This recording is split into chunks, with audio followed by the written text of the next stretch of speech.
Hey guys, welcome back to my channel. Thanks so much for clicking on this video.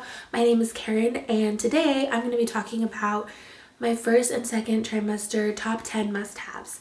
Now these are, in my opinion, what helped me get through these first two trimesters. If you watched my last video or if you didn't, I am 37 weeks and 4 days along today. So those are kind of distant memories. So I don't physically have the things with me to show you, but I will be posting or inserting pictures and linking whatever I can down below. So this is in no particular order, so I'm just going to go ahead and get started. Just really quickly before I do though, two things. If you hear really loud banging in the background, I'm sorry. Our neighbors are doing some yard work and some like housework or something, so it can get loud. And two, my voice sounds weird because I'm pretty congested. I woke up a couple days ago with this sore throat and just stuffy nose. It's going away, but it's like, I feel completely fine, but it's just like my voice. So sorry about that. So number one, I would say the C-bands. This is my second child, so I've already gone through this, and like I feel like with my daughter, absolutely nothing helped.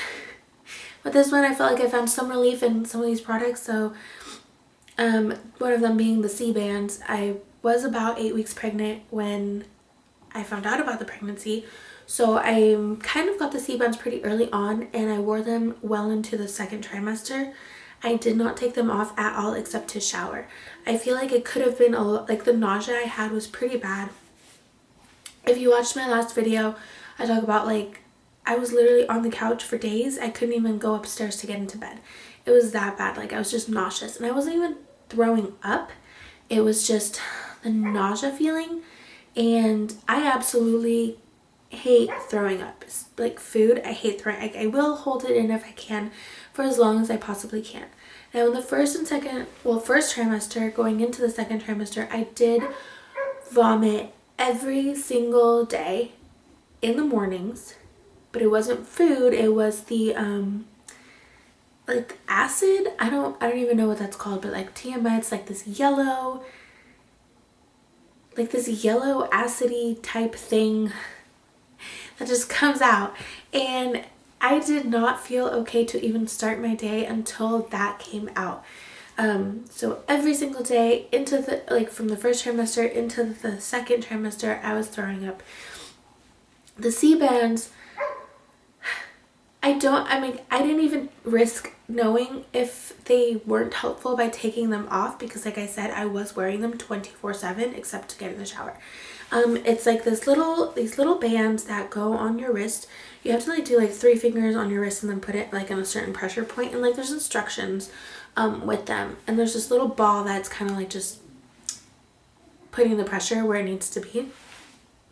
So one, I don't even know if I had them in the right place the entire time. 2, I don't know if they were really helpful the entire time. But 3, it made me feel like if I took them off, it could have been worse. And at least I was functioning, and that's what I wanted. So I kept them on. So that for me was a must-have. Okay, so number 2 is a combination recommended to me by my doctor of Unisom, which is a sleep aid, and B6 vitamin at night, every single night, into the third trimester. I used this and up until I was basically out of the little bottles that I had. They weren't even little, sorry. Once I ran out, I didn't restock because by that time I was into the second trimester and I wasn't feeling as horrible. So I was like, okay, well, I'll just kind of stop and see how I feel. If I feel like I need it, I'll just go pick some up. But I didn't. So I took the 2 at night before bed, and like with the C-bands, I feel like my nausea could have been a lot worse if I wasn't taking them. So I took them up until I ran out. So number 3 is a water bottle. It's super important to stay hydrated on a daily basis, like just in your regular life, but even more so while you're pregnant. So I had a water bottle. It was kind of like a Hydro Flask, but it was like a skinny one, which I actually have downstairs. I don't know where I didn't bring it, but it's a skinny one from Target. It was like 12 bucks. It kept the water cold. I still cannot stand warm room temperature water, like it has to be ice cold, like there has to be ice in it. I basically have to be chewing on the ice in order for the water to go down. My water bottle did not have a straw. It was just like a regular water bottle. I felt like that helped more than with a straw, because when I drank from a straw, like I felt like I really wasn't getting anything. And I don't know, some people think, or some people say that it actually helps them drink more water when it's coming from a straw, but for me it was the complete opposite. So number 4 is Jolly Ranchers. Sucking on the Jolly Ranchers kind of helped with that weird taste in my mouth that like food and drinks would leave. It was more so drinks, but food also, again, unless it was chicken wings. So the Jolly Ranchers really helped. And they say like sour candies can help, and so I tried to get those Preggy Pop candies from like Target, because I heard like those were really, really good. I went a couple times to Target, to a couple different Targets, and they were always out. I could have ordered them online, I guess, but I didn't feel the need. The Jolly Ranchers worked perfectly fine for me. And in fact, actually my sister-in-law went down to California, and I don't know where she was, but she came back with like this huge bag of Jolly Ranchers. It was like a 5-pound bag, like 5 to 10 pound bag, not even exaggerating. It was huge. But then once like they stopped doing anything for me, like after the first trimester, I still had all of these Jolly Ranchers left over, and I wasn't eating them. Some sort of hard candy. They say sour candy is like the best, but again, for me, the Jolly Ranchers work just fine. Yeah, number 5. And again, this is in no particular order. Actually, this is probably the most important thing, is your prenatals. I have the 1 a day prenatals, the capsules. With my daughter, I did try like the gummy ones, and I couldn't do it. And I had a different brand with my daughter. I can't remember the brand. Number 6, a body pillow. Now, I didn't get a body pillow during the first trimester. I was pretty okay. First trimester, I was comfortable. I was able to get comfortable anyways. But during the second trimester, like once I kind of started growing, and mind you, I did start a little heavier this time around than my first go at this with my daughter. So I felt like that kind of pushed me into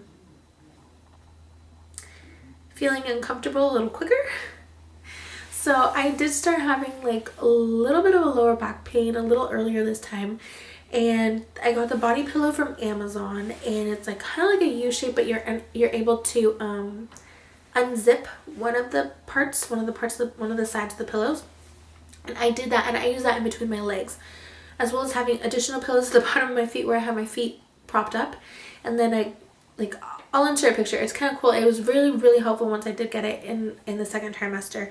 Again, I didn't use it in the first trimester, but in the second, it was really, really helpful. So number 8, bio oil. With my daughter, I used I think it was the Burt's Bees butter lotion. I can't remember what it's called, but it was like this little tub, and you just rub that all over your belly, you know, to prevent stretch marks or to help with stretch marks. Personally, I don't really think that you can avoid stretch marks. Like if your body's going to have stretch marks, I mean, you can try to help it, but have them not be so visible, I guess. But with my daughter, I didn't get stretch marks up until the third trimester, where like all of a sudden, like overnight, they just appeared. Okay, so my camera keeps dying, so I'm going to try to get through this last part super quickly. So I was saying, I used the buttercream stuff on my belly with my daughter the entire time from the moment I found out I was pregnant. This time around, I didn't start using the bio oil until the second trimester. I did get it from Target, and it smells so good. It smells like cinnamon. Number 9 is a belly band. I started using the belly band closer to the second trimester. But again, I did start heavier this time, so I felt like my clothes kind of felt a little snugger. Is that a word? A little snug, quicker. So I used the belly band just for comfort. I could still zip up my jeans and like, you know, everything in the first trimester, a little into the second trimester, but the belly band just helped me feel more comfortable. Number 10 are Tums. Unfortunately, like heartburn, it just comes with being pregnant. With my daughter, I had heartburn pretty early on. This time around, I did not get heartburn at all until like the end of the second trimester, and that was only with some of the heavier foods like pasta, pizza, things like that would typically cause heartburn. Right now into the third trimester, spoiler alert, I get heartburn with everything every single night. And it's not even like after I eat I get heartburn, but like at nighttime when I lay down and I lay on my left side, I get heartburn. So now I have Tums on my bedside table, just ready to go. And it sucks because with the food aversions, like I still have a couple of them. I have to force myself to take the Tums. There's been a couple of nights where I'm not gonna lie, I'm like, I can tough it out. It'll be fine, because I'd rather not take the Tums because I just know that it's gonna taste gross. It's so weird how different pregnancies can really be. With my daughter, I was popping Tums like candy. Like it was great. Like I'm like, I need them. I want them, kind of. So I'm just gonna take them. This time around, like I would rather suffer through heartburn than take the Tums. Sometimes. Not all the time, but there have been a couple times where I'm like, I can tough it out. And I do. Alright, so that is my top 10. Again, this is stuff that worked for me, so it may not necessarily work for you the way that it did for me, but hopefully I've given you some ideas of not only what to expect, but some things that you could try to make it a little bit easier and better for yourself. So my camera keeps dying, so with all of that, thanks so much for watching this video. I'll see you guys next time. Bye.